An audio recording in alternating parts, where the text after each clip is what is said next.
I'm Molly White, and you're listening to the audio feed for the Citation Needed newsletter. You can see the text version of the newsletter online at citationneeded.news. We can have a different web. This article was originally published on May 1st, 2024.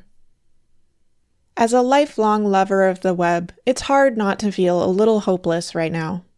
Search engines, the window into the web for many people, top their results with pages containing thousands of words of auto-generated nothingness, perfectly optimized for search engine prominence and to pull in money via ads and affiliate links, while simultaneously devoid of any useful information.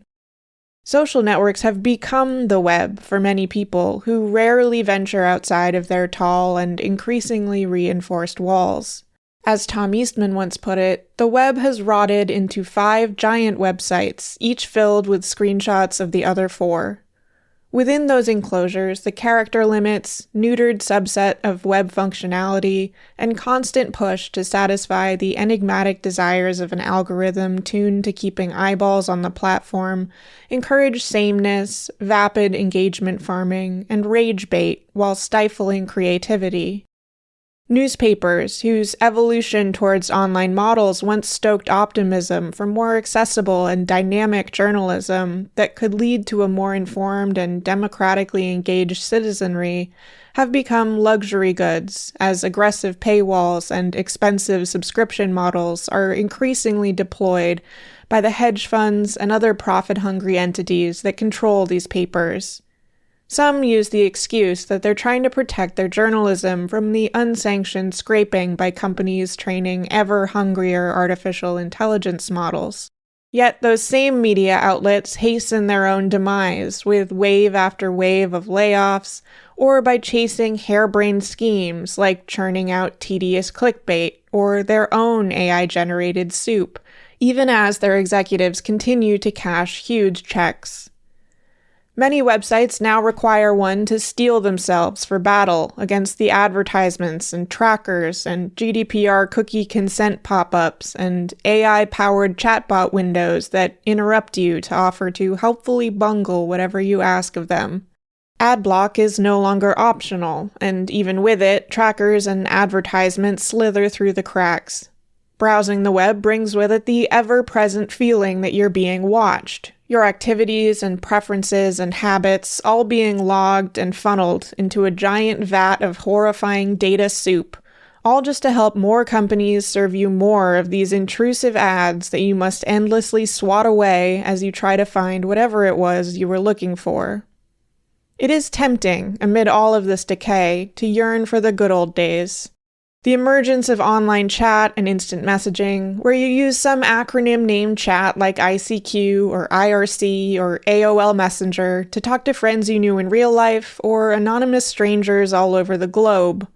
Those PHP-BB forums and message boards on sites like Game FAQs, or for some, the BBSs and Usenet news groups that predated them.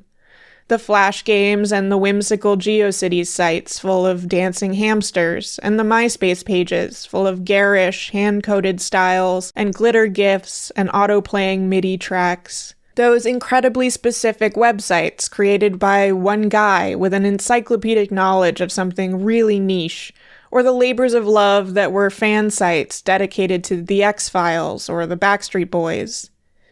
Some of this is nostalgia for our younger years, I think. According to my very scientific Twitter and Mastodon polls, around 60% and 42% respectively of people happened to be under 20 years old during the period they identified as the good old days. It may be that we are, at least in part, yearning for the days when logging on to the internet was less likely to mean going to work or paying a bill, and more likely to mean playing RuneScape, or hoping that the green circle on AIM would light up next to the name of our crush after school. But some of this is certainly based in the feeling that the web was just better back then. Fewer trolls and a lot fewer bots. Google search results that actually returned what you were looking for, not just the sites that paid the most. Cobbled together blogs and live journal pages written by people who felt authentic, who maybe wanted to attract more visitors to tick up their page view counters or add entries to their guest book pages, but who weren't trying to cultivate a persona as an influencer or a thought leader, build a brand, or monetize their audience. More of a neighborhood feeling, where everyone was a possible friend, and less fear that people might interpret your social media post as uncharitably as possible. The worry that the girl you were talking to might be a man pretending to be a girl, but probably not the fear that she's a crypto romance scammer or part of a state-sponsored disinformation network. Fewer and less intrusive ads, less engagement farming, less surveillance. Fewer paywalls, more information wants to be free. The thing is, none of this is gone. Nothing about the web has changed that prevents us from going back. If anything, it's become a lot easier. We can return. Better yet, we can restore the things we loved about the old web, while incorporating the wonderful things that have emerged since, and developing even better things as we go forward. When I envision the web, I picture an infinite expanse of empty space that stretches as far as the eye can see. It's full of fertile soil, but no seeds have taken root. That is, except for about an acre of it. Years ago, in the web's early days, people entered this infinite expanse and began to cultivate it. First, it was the scientists at CERN who poked a hole through into this uncultivated world and began to experiment within that acre. Eventually, they widened the entry point to enable others, mostly from universities, to join.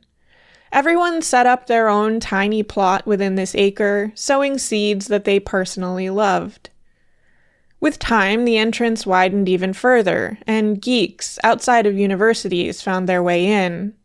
Then, home computing really began to take off, and the number of visitors expanded far beyond just the geeky hobbyists.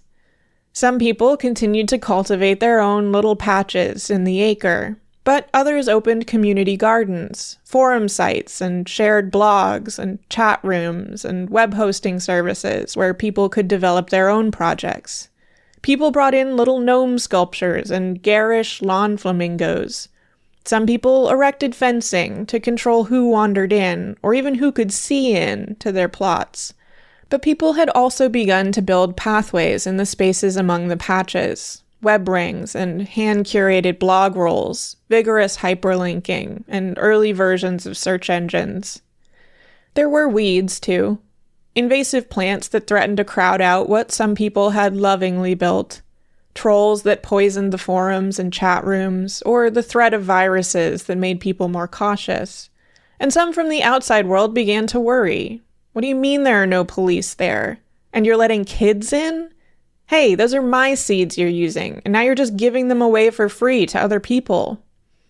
But eventually, businesses set up shop, selling everything from seeds to tractors to garden gnomes to landscaping services to all the things that people were used to using back outside of this digital expanse. And at first, they fit in among the hobbyist plots and community gardens. But with time, businesses learned there were other ways to extract money from the community that had grown within this acre in the digital world. They set up tolls on the pathways. They planted invasive species that encroached on what other people had built, shading them out. Or they spread pesticides that poisoned what others had cultivated. Some acquired plot after plot after plot, building their own empires through which others needed to pass to get where they were trying to go. Many businesses initially invited people in with open arms, promising that if they moved within their boundaries, the business would take care of all the hard stuff, the digging, the weeding, the sowing, and let you just do the parts you wanted to do. After a time, many people opted to do so, drawn in by these easy and free services that let them spend more time admiring the flowers or visiting neighbors, and less time doing the dirty work. But then the walls went up. Towering over the rest of the acre, massive walls shaded out much of what was happening outside of these businesses' enclosures. People couldn't see over to know what was happening beyond. So was it even worth the effort to make a visit? After all, there's so much to see inside. These businesses set up right at the gate, too, so some new entrants thought the space within the walls was all there was. They never saw the infinite expanse beyond, nor the creativity that was still flourishing out there. Some pathways remained, mostly linking together these giant fortresses, but with time even those were made harder to pass. Rules were imposed to limit what plants you could grow, and how you could grow them, and who might ever be able to see them. Some maintained plots within multiple of these businesses' walled areas, but found themselves having to devote more and more of their time to maintaining all of their disparate gardens, or let some of them lie fallow. The businesses developed systems to quickly usher people along from undesirable tenants, drawing their attention to the carefully manicured plots where nary a blade of grass was out of place. And they started checking IDs at the door, making sure you were known both to the business owners and the policemen who would set up watchtowers and CCTV networks. Increasingly, drones passed overhead, operated by businesses who peered in to see what kinds of plants you were growing and what kind of decorations you were putting up, in hopes of selling you something similar later on. If a tenant decided they were sick of their spot within a walled garden, well, they could leave. But it meant they abandoned what they had built, and the path for friends or admirers of their work to come visit them became a lot more arduous to traverse. This is the world of today's web. Most of us spend our days within the confines of a handful of platforms, wandering around to admire what people have done with the seeds they are allowed in the space they are allotted, with platform owners directing us to the gardens they think we might like. Or, more often, the ones they think will keep us within their walls for longer. Occasionally, we venture outside to another plot, but sometimes we're given dire warnings before we go. After all, there could be weeds out there. And those who cultivate those plots outside of these walls face pressures to conform to the whims of the businesses, in hopes that the pathways remain open. Otherwise, they might toil away in silence, rarely seeing visitors like they one day used to. It feels grim, and especially so for those of us who remember the days before the walls. We miss the messy but innovative landscaping, the use of space beyond the tiny squares our landlords provide us, the mostly polite strangers who wandered through and remarked on our work or shared their knowledge with us. But we often forget. That world is still out there. The walled enclosures that crowded out much of that acre of developed land still reside within an infinite expanse of possibility. There are no limits to the web. If it has borders, they are ever expanding. We may feel as though we are trapped in a tiny, crowded, noisy space, but it's only because we don't see over the walls.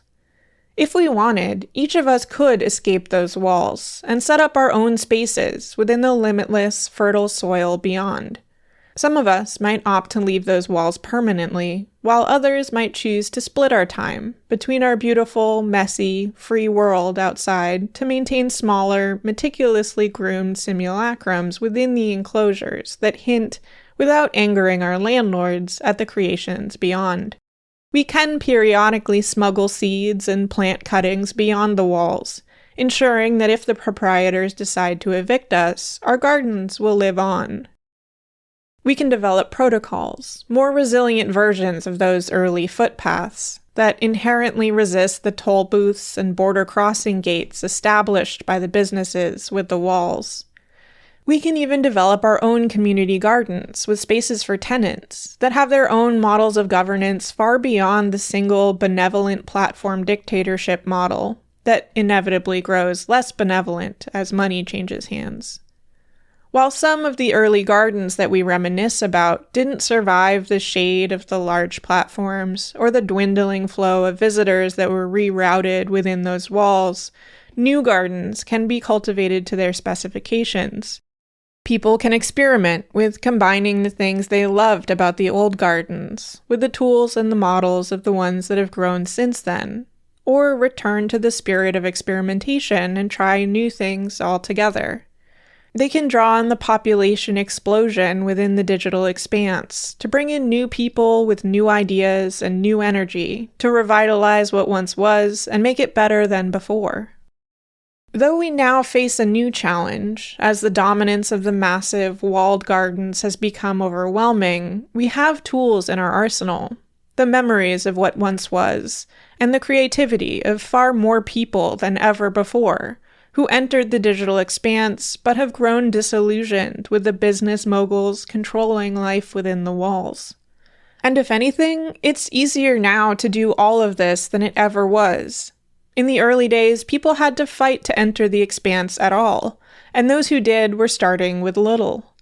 Now the expanse feels ubiquitous in some countries, and is becoming ever more accessible in others. Sophisticated tools and techniques are available even to novices. Where once the walled gardens were the only viable option for novice gardeners or those without many resources, that is no longer so much the case, and the skills and resources required to establish one's own sovereign plot become more accessible by the day. We can have a different web, if we want it. Thanks for listening to this issue of the Citation Needed newsletter. To learn how to support my work, visit mollywhite.net/support.